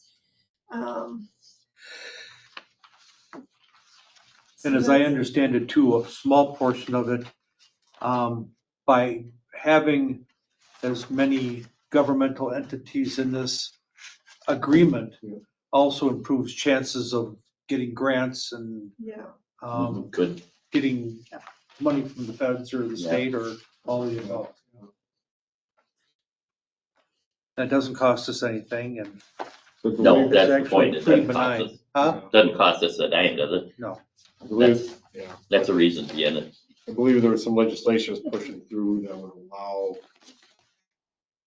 larger pools of capital to be put into HUD housing as far as, there was a limit to what they could get. They increased that limit. So it allows developers, investors to build more workforce housing. And it affects villages and cities. Yeah. Compared to us, we're not really affected unless somebody annexes in our land, Right, which has happened, you know. that's true. I would move that we adopt resolution 2025-09-02, approving participation in the Dane County Urban County Consortium.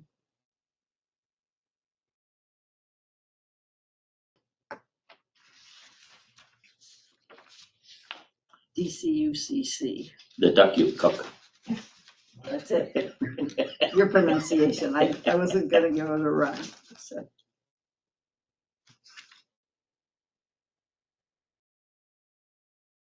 Second that? Mike, Second, Motion by Christie, second by Mike to approve the resolution 2025-0902 approving participation in the Dane County Urban County Consortium. Discussion, all those in favor say aye. aye. Opposed, same sign. Motion carried.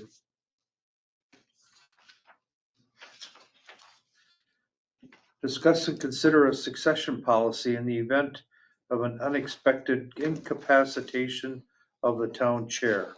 Don't you guys get any idea?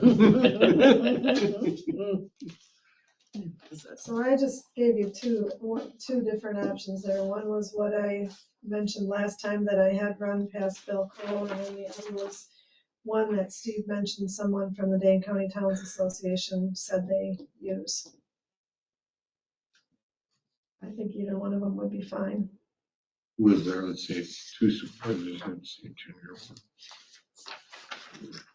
What if, just curious, if the chair and supervisor one become incapacitated, And supervisor too. supervisor two would go? Or, Well, That's- the highest tenure would go, so whoever's behind the them, highest tenure, yeah. okay. Because there was highest, No, that's not right. It is the highest number. So if supervisor one and the chair were out, then it would be supervisor two, or they were out. I mean, if they're out, you probably don't have a board anymore, but, or maybe it should be tenure, or at that point to go to two.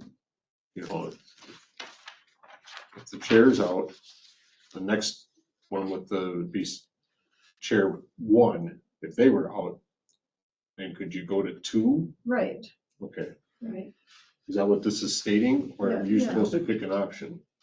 Well, you could either do that, or you could just say 2 supervisors can call a meeting, since the chair isn't here to call a meeting, because that's what the chair does, is call the meetings. So 2 supervisors could call a meeting, and you could put an agenda item to appoint a chair pro tem. Okay. That's the other option. So the only problem would be there if for some reason you couldn't get 2 people to want to do anything, you know. Need to pay the bills. Do anything about it, you know. Yeah. But shouldn't it say something about signing checks? That's already handled. We Where's already, that in there? we already have the check signers. That was all by motion Oh, earlier this yeah, year. That's all there. This is actually calling the meetings and setting up the agendas. And chairing the meeting.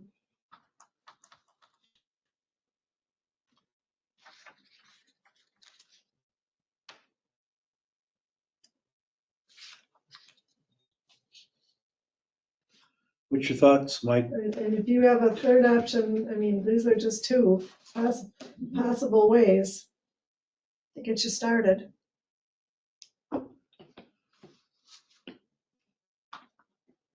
The problem with the second one is you can end up with a 2-2 tie Yes. I like it.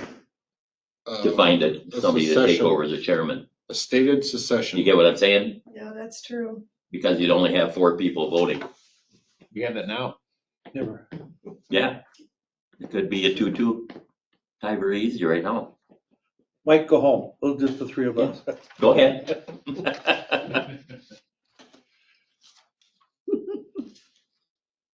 It's simple. This isn't for just today. This is for the way we Hopefully would it always never has do it to in be the future. Exactly. Yeah. Once we have it, Yeah. we shouldn't need it, It'll you be know, in the order, in Right. the ordinance, yeah. for the future. If something happened to me, Christie would be the person. Well, that's Well, already by statute, what to do if a supervisor, but there's nothing statutorily about a chair. There's already what happens if a supervisor is unable, then the board can appoint a new person. Yeah. Yeah. But if the chair isn't there to call a meeting, that's what this Yeah, is got trying it. to address.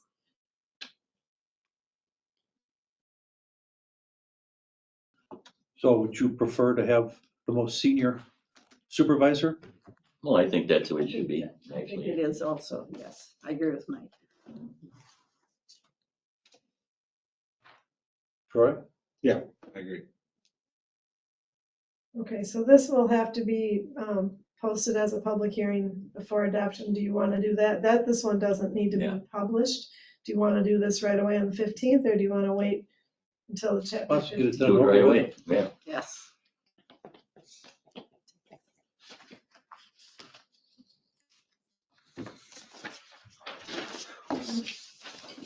Hate talking about your demise, doesn't it? Yeah.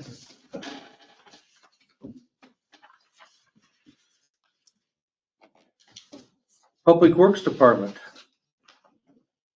A couple road right away permits since the last meeting. A&R Pipeline, they're the only company that oversees the high pressure gas lines that run through our area. There's one out here on Hope Road. They're gonna do some maintenance on it. Most of the maintenance is gonna be done on private property, but they will be parking and doing stuff like that in the right of way, maybe doing a slight digging, but nothing major. Everything looked good on that one after he finally gave me what he was gonna do.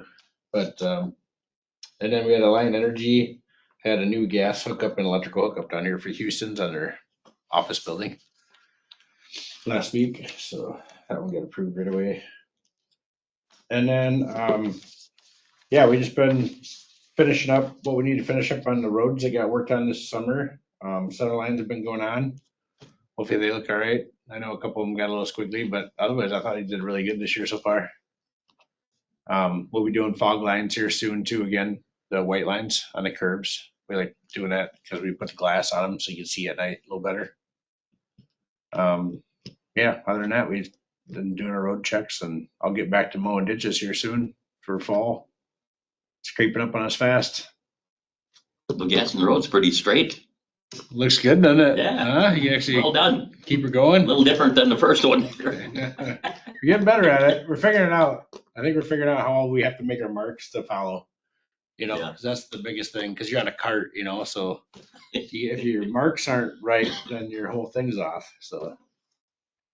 Yeah, so that was the tough part, laying those out. But yeah, I think it's going good. And then we'll probably be touching up shoulders and stuff like that too before winter, just because there are some spots that have settled already in the new blacktop. Yeah, otherwise business as usual.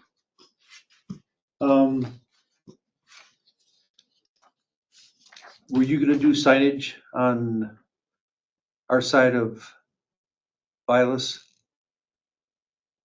For the no parking? Am I? Yes. Which side is our side? What do you, where? Like Karen Kesnick's old place and down that way where we have our signs that are actually facing the road. Did we approve that? What's that? Did we go through and approve all that at a board meeting? Yeah, I thought we did. Oh, was I gone? Was it one that I was gone at? No, it I seems missed to me 2 we weeks approved there. that already a long time ago, didn't we? We're gonna actually, no, you were here because I talked about posting the east side of Vilas where the Asian family lives, where the old ponies used to be, Yeah, there's already signs there though. just the little ones. No, There's no, no, there's signs all through there. on the village part, yes, but there No, was, it's on ours too. It's right by the fire hydrant. They don't know any better. The fire hydrant's in the town. okay, what about? And then the other side of the road, they're all the way up to Dick Balling's house. Right, I know that. Yep. But after that, ours are got the no parking, you know, with the arrows oriented correctly for the type of sign that it is. Yep. But, But yeah, there's nothing, once you get past Dick Balling's, there's nothing after that on either side. And that's all township right there. okay, you know where Karen Kesnick used to live? Yep. Yeah, The Kesnick Farm, yeah. yeah, Yeah, that's all township there. right. But it's got the old signs that are like this that you can't see unless you're in front of them from the road. That's back further by Dick Balling's. There's none out by Karen's. There's no signs out by Karen's. Not unless it's hidden by a tree there that I've never seen. I'll take a look tomorrow. Yeah, Okay. the last one should be like in Dick Balling's yard, right in front of his house. Okay, I think that's the last one all right. on the southbound side. Yes, yes, Yeah. correct, Yeah, and that's the correct way to hang those signs too. correct. But it was just the wrong sign for the area that it was. Yeah, well, it's an arrow back. I think that's an arrow start arrow. No, it's actually both ways. Oh. Well, they haven't been there since I've been here, so, Yeah, no, Jeff put them up. well, Yeah, so- they've been a long time ago. Okay, I'll take a look tomorrow and. But then the village, I'll let you know. the village littered Clark Street already. The what? The village has put no parking signs up and down Clark Street already, and they actually did our section of Clark. Did they? Mm-hmm. Oh, I didn't see that because people are still parking there. Yeah, they have 2 signs up now. Oh, was this just recently? Yeah, last week, Oh, Thursday or Friday, they put them up, something like that. Okay. Yeah, there's like 2 of them. Because now we're People getting were into parking there. soccer and rugby season. Yeah, Okay. I mean, I keep telling the guys that work for the village what's village and what's town, and they keep mowing ours and not theirs, so. That's good. Or not theirs. It's whatever. But yeah, I can, if we made a motion to do that, I don't remember that, but I can do that. I have to order them. I don't have any no parking signs.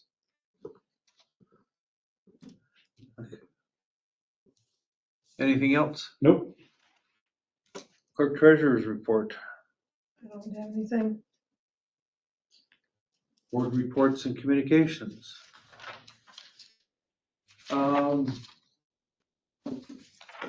As you may or may not know, the county's gonna start construction here shortly on the new 911 center, which is off of Lud's Lane down at by AB Oh, that's down what they're there, doing. okay? They've already started. Huh? They've already started. Have they? The road back there, is it? Here.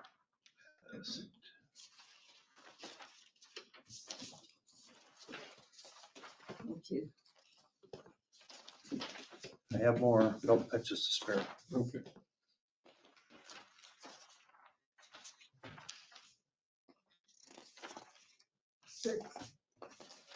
How long is AD going to be closed? I would say weeks, yeah. Long time. Because Why would that have to be closed? they're gonna run gas and water and, Wide Power. road and. Oh, yeah. Hmm.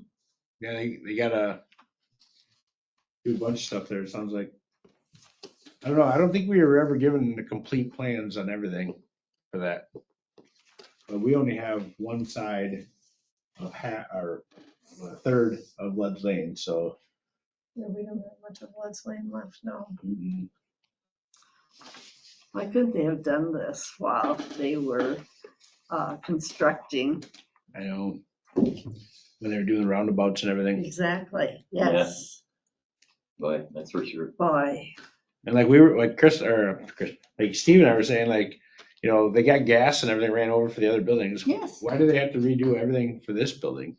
Yeah, when it's already across the Exactly. road, right? Yeah, and they have water across too, because the county's hooked up to their water and sewer. Yep. So, That's weird. Oh So my anyway- gosh. They need Dan's organization.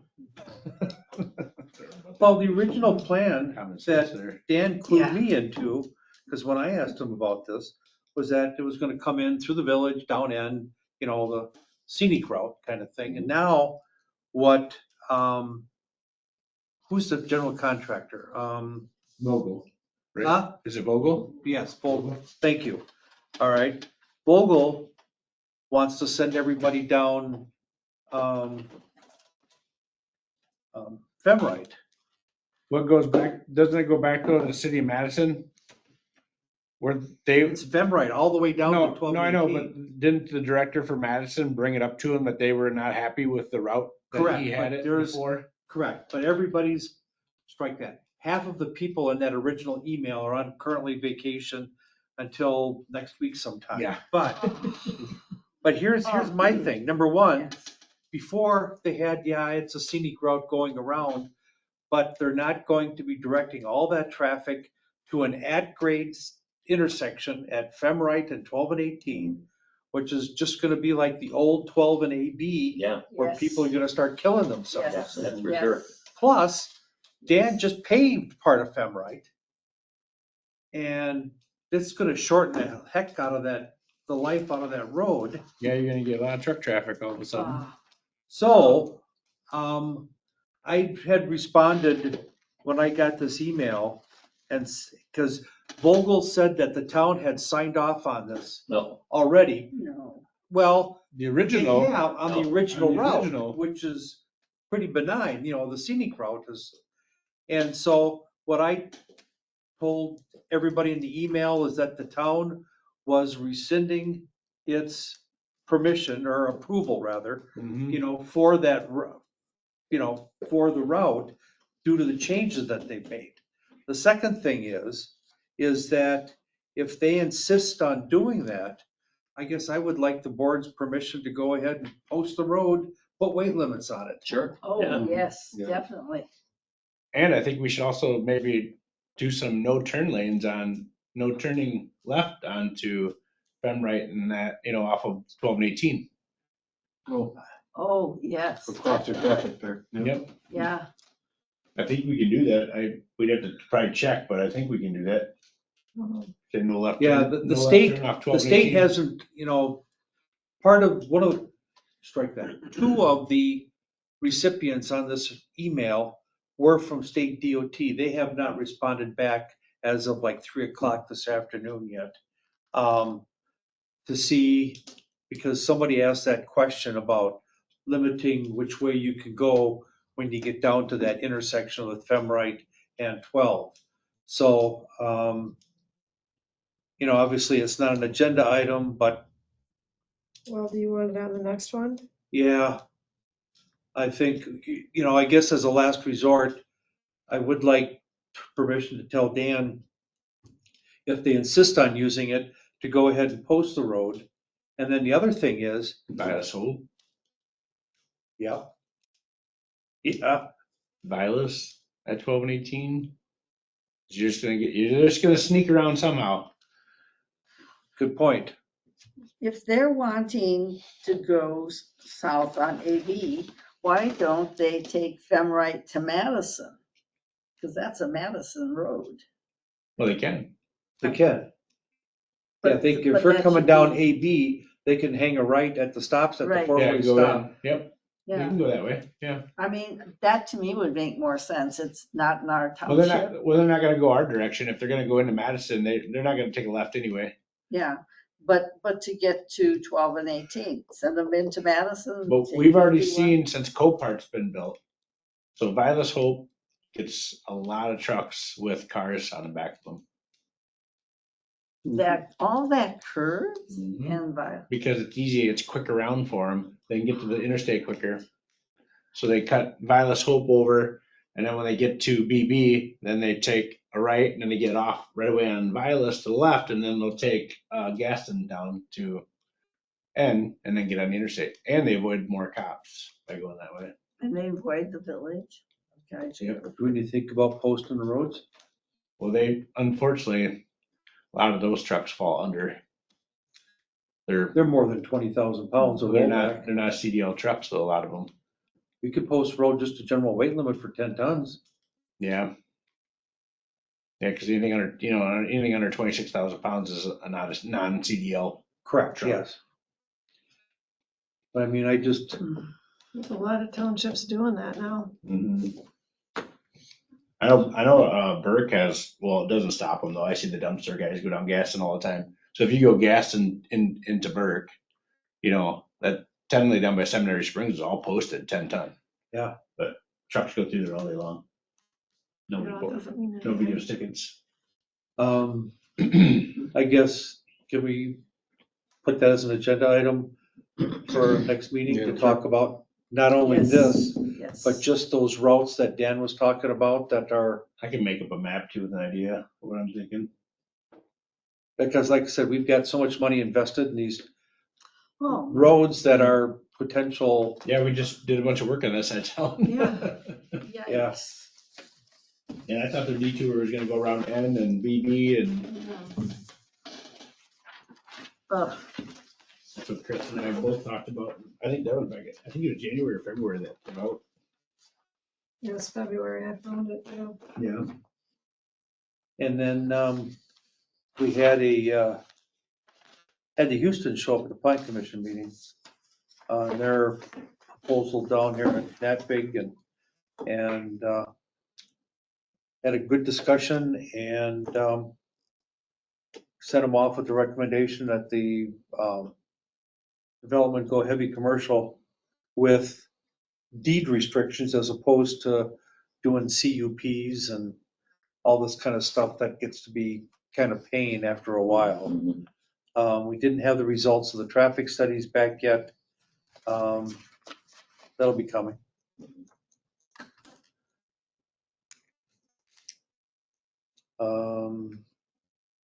Committee reports.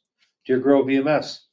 We have already taken action on the biggest things that were at that meeting. The approval of the new contract with our paramedics and the decision to move forward using 50,000 of fund balance and the rest from grants and other sources to purchase a response vehicle. And we've taken that action. Taken a look at the budget for next year, and we'll be taking another look at that at our next meeting. Told the chief to go back and sharpen his pencil some. Yeah, I would say that, yeah. You just shouldn't end up taxable things where you end up the end of the year with stuff, $700,000 and I know it happens every year, but that just always gets me. Well, that's not just last year, though. I understand that, but every year, even we end up with a fairly good amount of money that I just, You feel there should be almost be a cap on there if you yeah, got that much, well, in a sense, yeah, once it Well, I reaches a mean, certain point. we shouldn't end up with You can't- I mean, we shouldn't be guessing about you do, geez, your- we're gonna have $500 million. you do your best to guess what the expenses are gonna be and Oh, what the yeah. revenues are gonna be, and if your expenses are less, you have more money left over. Yeah, I You agree. don't wanna discourage that, that. Well, we're that's- sort of doing a good job. that Yeah. means you're doing a good job, yeah.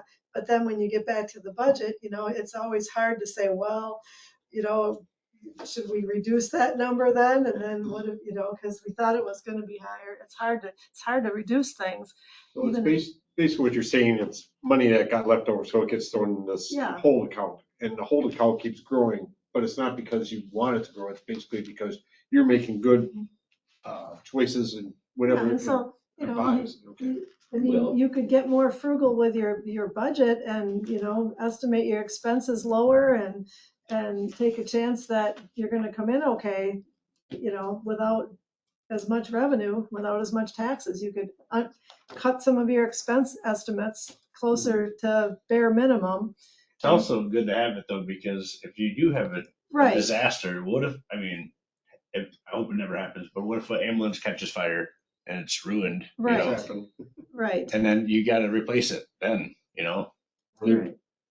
Or if they're, I mean, that there is a policy, that's why we have similar policies, Deer Grove and the town, that you want 20 to 25% of your next year's budget to be available. And Chris brought up a good point, if the budget next year is gonna be more because they got more staff than they used to or whatever, then that 20 to 25% is a bigger number too, that you wanna have on reserve. So you don't wanna spend down to 20 to 25% this year, not knowing if you're gonna add anything, and yet you're gonna have a higher budget to be covering, so, yeah, I don't know.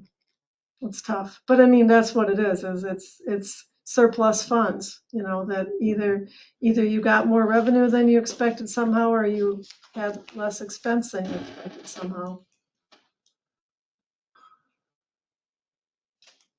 Well, I'm for keeping it at the lowest level we can.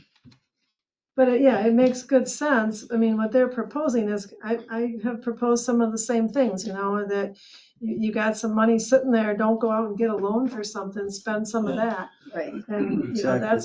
that's what they're proposing here. But our accountant, it's fair practices in the world, it's their opinion. No, it's Basically. an adopted policy by the Yeah, town. I know that, board. we just adopted it, but we really didn't have to do it, you know what I mean? It's not a law, Yeah. But I mean, it's a good idea, for sure. it's good to have,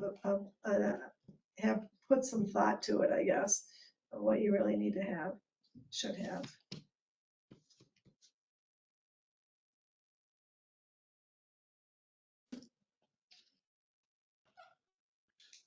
Cottage Grove Fire. Not much there, actually budgeting, basically, yeah. Bunch of Mike Duplay repairs. wasn't there, of course, and so they had 3 members, we had 2. If they were gonna do anything, they could have done Yeah. something. It could have, but, things are pretty calm But presently. we've got one that's totally with us, Saunders, Um, actually 2. Good enough. Mhm. We also approved to continue spending money on the building. We had plumbers come in and basically replaced every fixture, toilet and so on and so forth in the building. Electric lights. Some were Yeah, put in that and was- new contract. But we Correct. should never let something like the amount of money that building is worth to let things go down like that. Humidifier in the basement and fixing what should have been good in the first place, that wasn't being used properly. And it's a good idea. It should always be up to snuff, Now it'd be a little easier if something comes up. And what was bad about it is that the chief and other people, they were doing the work. And I said, this when they is got crap. time, when they got time, so. I said, you guys shouldn't be doing this. Right. Did We the hired people to do this. electricians take care of the flag lights too? What's that? The flag lights? Go outside, Yeah, are they out? well, it was gonna be the fire chief and some of his guys fixing them, and I don't Oh, know, Jesus. I still don't think they're working. No, there was never any mention No, of the outdoor flag lights. no, not at all. The big high bay lights in the apparatus bay, several had ceased to work, and they finally were able to pin down Electrical Solutions to go ahead and get the warranty work going so they could get those replaced. Electrical Solutions had also started a contract that we had approved, but never finished the work. And months went by, and So so then they start fixing stuff themselves instead of getting them to do their job, for Christ's sake. So Electrical Solutions was gonna finish what they started already. And then the next higher bidder was Nichols Electric. That came in with just a general quote for everything in the building. It wasn't broken down or itemized. Well, no, it included some things that Electrical Solutions already did. It was like the full scope of work, and so the commission wanted them to go back and get rid of the things that had already been done and just get a quote for what's left. Yeah, it was going to be less than their bid. Yeah. Well, maybe, it might not be Well, less, that's but true. yeah. Yeah, Should be less. could be. And And then High Tech Striping. High Tech had bid on the humidifier, but they gave a lump sum for Yeah, some duct work in the dehumidifier and something else, and so we went back and asked them to break that same all thing. down. Yeah, So that all's gonna come back next month, or this month. The humidifier is on the furnace? dehumidifier. Oh, I keep hearing I humidifier. think I did say. Dehumidifier for the whole Oh. building. It's a dehumidifier. But there's some question about whether they really need a dehumidifier or just better ventilation downstairs and better management of when to turn the heat on and when to turn the air on.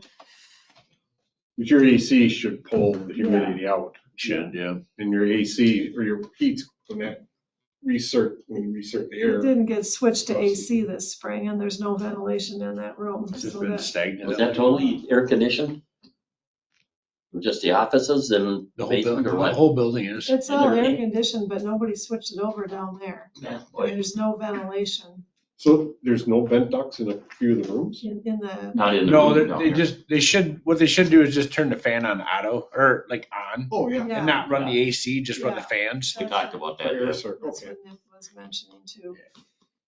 They should almost put a humidity sensor in it, so it just turns it on.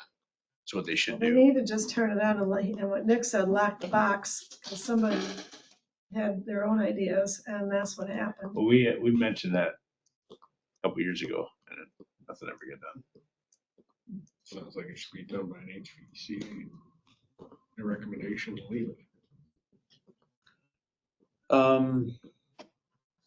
That's about it, I think, isn't it? Next item. Consider adopt a motion to move into closed session pursuant to state statute 19.85, parent 1, parent C, for the purpose of considering employment, promotion, compensation, or performance evaluation data of any public employee over which the governmental body has jurisdiction or exercises responsibility. Deputy Sheriff candidate interview results and recommendation. I so move. Second, Motion and a second. Roll call vote. Michael. aye. Troy. Aye. Christie. Aye. Steve, aye. Have a good night. Good night. Yep. Thank you. I'll lock the door. Thank you. Can you? Yeah. Okay, I gotta do some stuff here. Let's see. We gotta dismiss that. I need to lock the meeting. Can I give you an update on the Chamber of Commerce meeting while she's doing that? Oh, Sure. I'm sorry. I forgot about that. That's okay. okay, It wasn't intentional. Oh, I know. I know. This is Okay. long. Just hold on a second. I- Just hold on.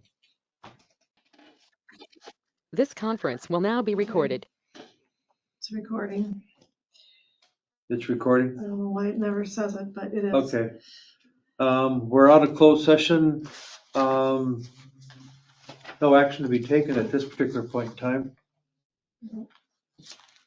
So we keep this closed until all action has been taken? Yeah. Yeah, Then I will move to adjourn. I'll second. boy, I guess. Motion and second to adjourn. All those in favor say aye. Aye. I Long meeting.